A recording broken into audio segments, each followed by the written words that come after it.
Hi, today I'm going to be talking about backpacking around the Far East, the Cambodia region, Thailand, Malaysia. What should you pack? What should you bring? What's useful? What's not useful? Today I'm going to talk to you about my experiences, what I found helpful and what I found unhelpful. As you can see, I didn't bring very much stuff with me. I brought a few clothes, some electronics, some personal items. Everything that I brought, I was able to fit into 2 bags. My first bag, this was just a regular backpack. It's not as big as what's allowable for carry-on, but it did suit me pretty nice. You gotta remember that everything you're bringing, you gotta carry on your back.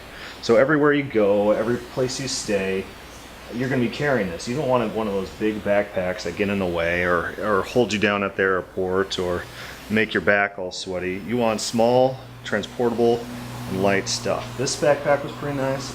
Front pocket, inside pocket, pretty large. That's where I kept most of my clothes. And then my personal bag. This is really nice. This is a bag by Maxpedition. It's a jumbo pack. Has a nice concealed weapons pocket. That's where I kept my tablet mostly. Got good side pockets. I kept my GoPro in there. And excellent water bottle holder. You'll be drinking a lot of water if you're not used to the weather in these places. There's plenty of pockets inside and outside. Hold all sorts of things. Keep things sorted. And it was a very useful thing to bring on my journey. What you're looking at here is a cross-section of the electronics that I brought with me on my trip. Of primary importance is keeping your devices fully charged. You see that I have various devices for this. This right here is a converter. It converts different voltages. This device is unnecessary if you're using a USB charger, as a USB charger tends to down convert the voltages on its own. So if you're only using devices that take USB charging, all that's necessary is something like this. It's a lot smaller, a lot more compact. This 2-prong here, you're going to be seeing a lot more of that in the Thailand and Cambodia areas. Whereas this 3-prong like this, we encountered that a lot more in Malaysia. So this is a very useful device. 4 different USB charging ports all at once. If you have multiple USB devices, this is very useful for you to charge all your stuff while you sleep. Electronic devices that you may bring. Number 1, MP3 player. You might be spending a lot of time on buses, on cars, traveling, on airplanes, or maybe even like listening to music as you walk around. MP3 player is very useful. This is a Sansa 4 gig MP3 player, very cheap, very light, lasts a long time energy wise. Make sure to bring along your headphones. Headphones are very important. These little rubber earbuds tend to snap off and get lost. Bring an extra pair of those at least. Next, you see my GoPro here. GoPro might not be for everyone. You could save yourself some space not bringing one. Those type of people who might want to bring one of these are the people who like action sports. We used it when we were on a jet ski on the water. It was pretty fun, very useful, and high resolution, high quality video. It might be unnecessary to bring a GoPro, especially if you have a pocket camera. Pocket camera, just keep in mind that you might need extra batteries or extra SD cards, as it might get full. This device here is a tablet. Tablets are extremely useful. I use this all the time. You can watch TV shows, movies while on airplanes or on buses, listen to music. Because I do typing, I brought myself a little keyboard. It's like my own little laptop. One extremely important use for this that we used while we were over there is almost every place has internet. We use this also as our telephone through Skype. Skype's very convenient, very cheap, and 1-800 numbers are free. So if you're worried about cell phone coverage, get a tablet, bring a tablet, use Skype.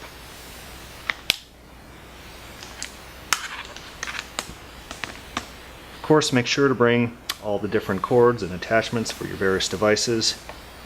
One thing that saved us plenty of times is this. It's an external battery. You can pop this in your bag while it's plugged into maybe your tablet or your camera. You can walk around and it'll charge by itself. It charges by USB, and just keep it charged. You can keep plenty of other things charged as well. One thing that's really important to bring is some sort of flashlight device. This is a head flashlight, a headlamp. fits on your head. It's very bright, very convenient. Use it as a flashlight. You can hold it. Takes AAA batteries, and it'll save you when you're in the dark trying to find and do stuff. This right here is a cleaner. It cleans your tablet, or if you're bringing a DSLR camera, it will clean your lenses. Also pretty useful, very small and compact. Up here you see more of my hygiene type items. You're going to be wanting a toothbrush, some sort of small toothpaste. It's not going to get confiscated at the airport. This right here is very useful. It's a cord lock, combination lock. It's useful for when at airports or when you're on buses, chaining all your bags together or tethering them to some solid items so people just don't walk away with your bags. Deodorant, pretty important. Mouthwash, keep it under 3 ounces or it's going to be confiscated by the airport authority. Carmex was very useful for me. While I was over there, I had a lot of dry lips. First aid kit, some things you might want: bandages, tweezers. You're looking for Q-tips, any sort of clippers. Might be nice to have a little bit of first aid available. A pen, you're going to be filling out a lot of different forms. You're going to be going through customs quite a lot, and they don't usually provide you those types of things. Make sure to have some sort of writing utensil in case. Right here, this isn't quite a credit card, but it just kind of fills in for a credit card. Bring a credit card, know your PIN. Very important to know your PIN, or else you're going to have a lot of troubles trying to get money in a foreign country. There's some foreign exchange places that will take your credit card plus your passport. They'll scan your passport and they'll give you money, but primarily you're going to be getting money out of your PIN, out of ATMs. So make sure your credit card's in order. Make sure they know that you will be traveling, and that should be fine. Passport, critically important. I kept it in this waterproof little device here. That was also pretty useful for tucking into my pants. It's an anti-theft mechanism, not that I was necessarily targeted for theft while I was there. Passport photos, some countries require passport photo. I think they charge you a small fine if you don't have it, so it's fine not to have one. Right here, this is a survival bracelet. It's paracord, fits around your wrist and in a bind. You could disassemble it to, I think it's a 4-foot or 8-foot rope. The only time we had to disassemble it was when we were securing our GoPro from getting lost in the water while snorkeling. So pretty useful. It could help you out in a bind in case you need a rope, and it's very low profile. Right here's a camera. As I said before, even with just 2 small bags, you should be able to fit in a decent sized camera as well. You could skip the camera if you're just going with the GoPro or some smaller camera, but there should be plenty of space for that. Very important, have a hat. There's going to be a lot of sun over there. Make sure you have something comfortable. This one has a nice little concealed pocket in case you have a hotel key, something like that. Something this thick might not be advisable. Look for something that's very thin and with ventilation holes. This little bandana is very critical to have. I used it all the time. It can be used for various array of things, keeping sweat out of your face, keeping the sun off of your back. It can be used to cover your nose in case there's unpleasant smells. It can be used as to cover your eyes if you're trying to sleep during the daytime while you're traveling. One other thing to keep in mind is you could also use something like this as a bandage in case someone gets hurt. You can use it as a tourniquet. There's so many uses for this. It's best to have maybe 1 or 2 of these.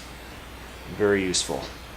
One thing you need to keep in mind is if you're in a hot country, you might be going through a lot of underwear. Myself, I brought 4 or 5 pairs of underwear. Just keep in mind you will be wearing a set of clothes over with you, and so pack 1 less than you think you need because you'll be wearing a pair to the airport. Socks, are you a socks person? Are you a sandals person? If you're a sandals person, you probably only need 1 pair of socks. You're going to be probably going into a lot of Buddhist temples where they want you to remove your shoes. You could wear socks, and that's probably the best way to keep your feet from not touching any really weird and trampled on surface. Keep your feet clean from anything thing that's living on those floors. So one pair of socks if you're a sandals type of guy, maybe 2 or 3 or 4 if you like wearing shoes, but it really does just take up space that you could probably utilize better elsewhere. Pants. Remember, you're going to be wearing a pair of clothes over on the airplane flying over to the country. So you're only going to be packing maybe 1 or 2 pairs of pants. This is my favorite pair of pants while over there. It's very light, doesn't take up very much space, it zips into shorts if you need to. You could even use this as your swimming shorts. So this is pretty useful and it'll save you a lot of space. 2 of these would be ideal, but instead of going 2 of those, if you want to look more fashionable, you could get a pair of shorts. These shorts I actually bought while I was over in Thailand. Fairly cheap, $6. Just also be aware that clothes are fairly inexpensive, and if you don't have something, you could always buy it while there. Swimsuit. A swimsuit's pretty useful. There's a lot of swimming opportunities when you're backpacking around, going to the various hotels and beaches. As I said before, you might have a different pair of pants that you could possibly use as a swimming suit, and it goes the other way as well. Maybe you have a swimming suit that will double as a good pair of shorts. You should have plenty of your space in your bag one way or the other. Shirts. It's always good to have a couple short sleeve shirts. Of course, you're going to be wearing one over on the airplane. So 1 or 2. Shirts tend to get pretty sweaty, so I like to have a little bit extra. Sun protection is very important. I bought this while I was over in Thailand. Very lightweight, very compactable, and covers a lot of your skin. Stops a lot of sun damage. If you want to go full safari, you could get a better jacket that covers a lot more of your skin. Very lightweight, very breathable. It works pretty good, well. I probably shouldn't have brought this. It was a little bit bulky for the benefit it did give me, but it did protect my skin a lot of the time. Always have to be careful of that sunburn.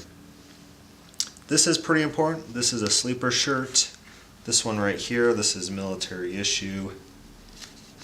It's fast drying. It's 100% polyester, very warm. There's going to be a lot of cold places that you go. Maybe you're in the airport, maybe you're on a plane, maybe your hotel that you're staying at has some sort of air conditioner that you need to stay warm from.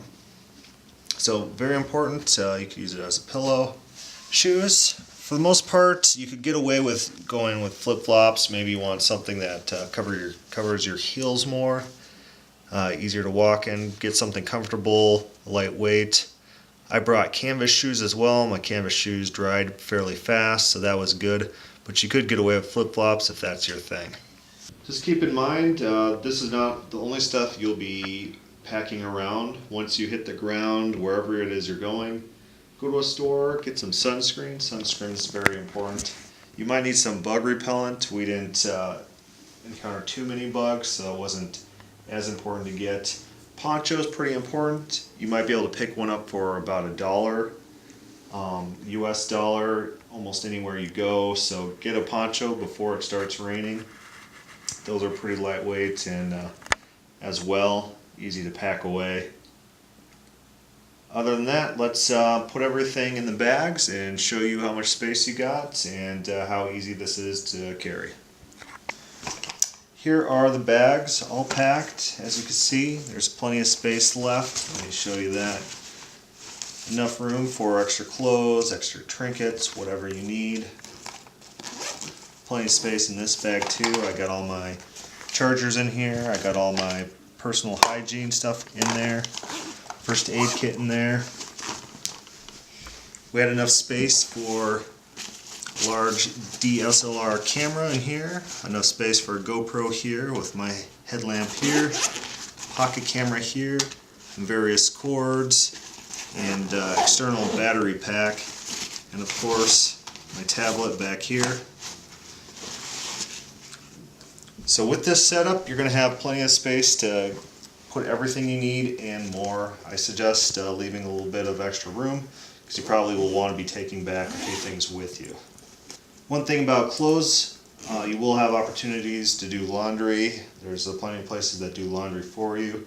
And it's pretty easy to have it done every 3 days or so. So you shouldn't be dealing with necessarily wearing dirty clothes multiple days in a row. Just gonna go ahead and put these on, show you that they're comfortable, lightweight, and easy to travel with.